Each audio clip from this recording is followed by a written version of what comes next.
Hello there, and as usual, I'm Aaron from laststaNDGAMERS, and welcome. So today we're taking a look around another beautiful ship from the Steam Workshop. Now, this is the Kalon-class. It's still work in progress, but it's absolutely beautiful. 92% of it has been completed, and when you look around this thing, you can only imagine what that last 8% is going to do. We'll start with the exterior, and then we'll work our way inside. So coming to the nose of the ship, we actually have the cockpit located here in the center. Up above, we've got a little bit of a viewing deck that looks absolutely beautiful. You can see how the glass has been turned in there. So we've got this little area with a little bit of blue romantic lighting, so you can share a moment with a fellow engineer. No, you won't be doing that. You'd just be deciding who you want to blow up. So going down to the lower area, we also have the cockpit itself. So you've got one of them sage seats that lowers from the ceiling, giving a very nice field of view. But there's more to this cockpit, and I'll show you that right now. We're going to be jumping a bit around the exterior and interior for this particular build. So here's our cockpit. First off, I want to show you this. So you come into combat, you access them models, and you go deaf because the sound is extremely loud. But apart from that, you've got a nice little bit of cover. Now, he thought about also protecting the solar panels that I really like as well. So if we hit 9, we can actually close up protection around the solar panels. So we've got the two really important areas that are quite vulnerable, both the solar panels and the cockpit glass at the front, now protected a little bit better. So as we come out onto these pylons, something that you'll notice is how he's layered the blocks. So from a distance, it looked a lot more rounded than the actual ship is. So you can see from this shape, the curves look amazing. You guys know I'm a fan of my curves. And as you can see up at the front here, he's layered them, each individual, staggering them down. And then he's done the same on the bottom to create that really nice round effect. We've got two massive tank cannons up at the front here. And we've got these little struts that you can only imagine as some way of supplying these weapons with ammunition or supporting the actual frame of the ship itself. Then white and black highlights in area, really giving it off a nice sort of essence. So coming a little bit further back, we have these thrusters that are tucked into these engine cell ports. And what I really like about this is how it just looks. It just looks natural. It flows from that part of the design into the next. And this part of the design is one I love. We've got the air vents or some sort of venting, I can only imagine, for the vast amount of heat that them thrusters and hydrogen tanks will give off. But you can see it's just a simple blast door block with a black background. You can do a lot with not too much in Space Engineers if you're smart about it. So now we're coming to probably one of my favourite thruster housing areas that I've seen on a ship in a long time. So first off, you've got that massive central thruster housing. And just look how these lines curve from that engine into that nice circular sort of oval shaped pod, and then they curve back into the rear pods. Beautiful, lovely, just art in its finest form. So here we've got the engines, we've got the massive hydrogen pack, so I'll just turn that on for you for a second so you can have a look. Thrusters all going to be powering up, filling with hydrogen. Look at that effect. Looks lovely. So we can turn them off. And we've also got a mixture of hydrogen and standard iron thrusters. So it means if we're in space, we can save the hydrogen and use them iron thrusters as well. So you can see the little nacelle sort of pods that are just integrated into the design so smoothly, just flow. And I think something, if you're a good ship builder, your designs flow into each other. They don't look like it's two different ships attached together. They look like it's all one. It's a uniform sort of design across the board. Very nice indeed. So let's dare to explore this vast interior. Now, I'm going to warn you, I'm not going to be able to get around the whole interior. I'm just going to show you some of my favorite parts. And then you'll have to download this and check it out on the workshop yourself if you want to explore the whole ship. So we'll start up here at the cockpit. There's myself, there's my character. The ship's quite loud itself, there's a lot of engines going on around here. And we enter into this rear corridor area. So if I just pop out, it might be a little bit easier for this moment. And I walk back, you'll notice the lag is actually picked up a little bit. And we can access the lower port. That'll drop us down into a little access bay. It reminds me a little bit of the Millennium Falcon here. And if I access this one, it takes me into an upper airlock as well. So I'm just going to switch back to spectator for ease of use in this area. And where the hell am I? I've got myself completely lost, haven't I? No, there we go. Navigate back into the actual cockpit itself. I'm trying to make this as simple to follow as I can, because with this ship I found myself getting lost about 5 or 6 times. So we go down into this lower access port, and this is the bow reactors.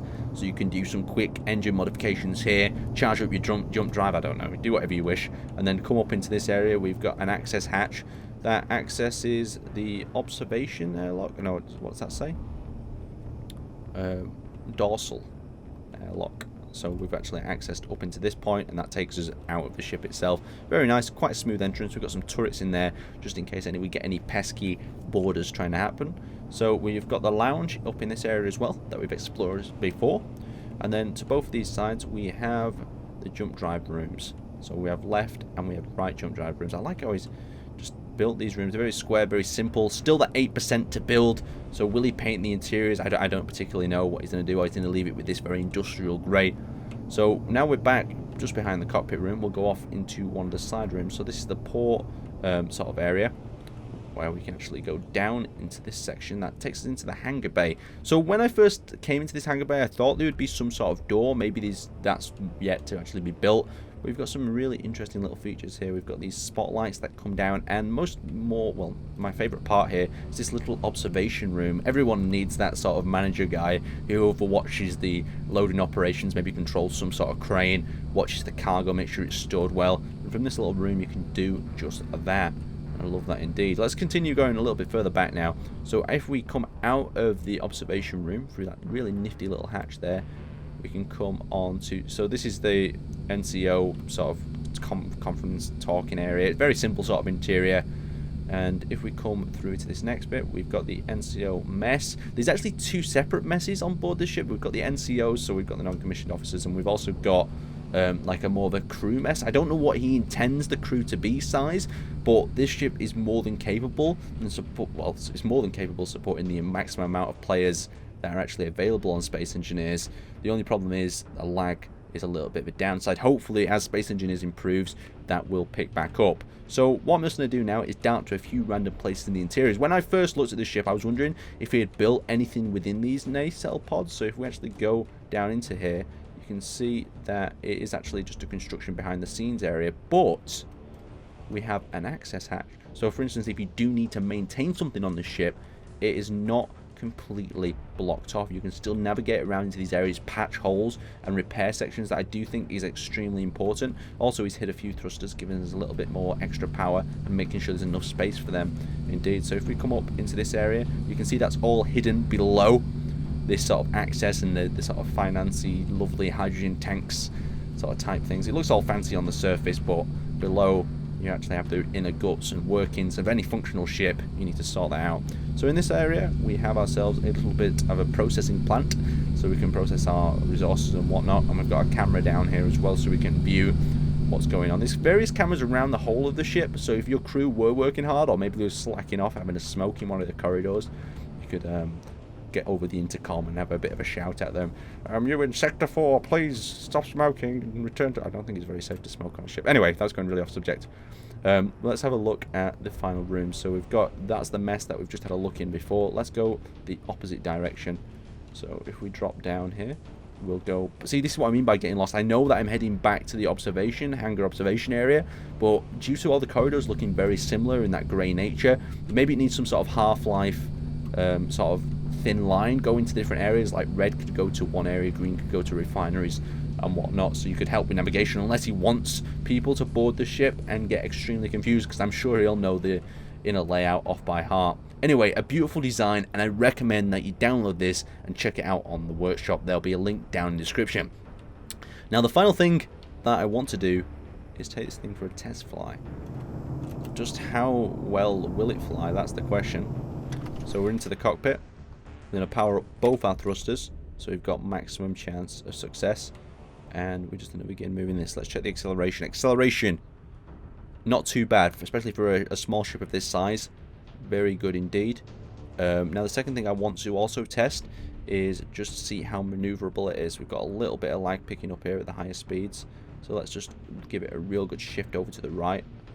Okay, we seem alright. It seems like it's quite maneuverable for a ship of this size. I don't know how it stand up in a fight, due to all them small armor blocks can take damage even from an assault rifle. We're actually flying towards 2 Mars planets here.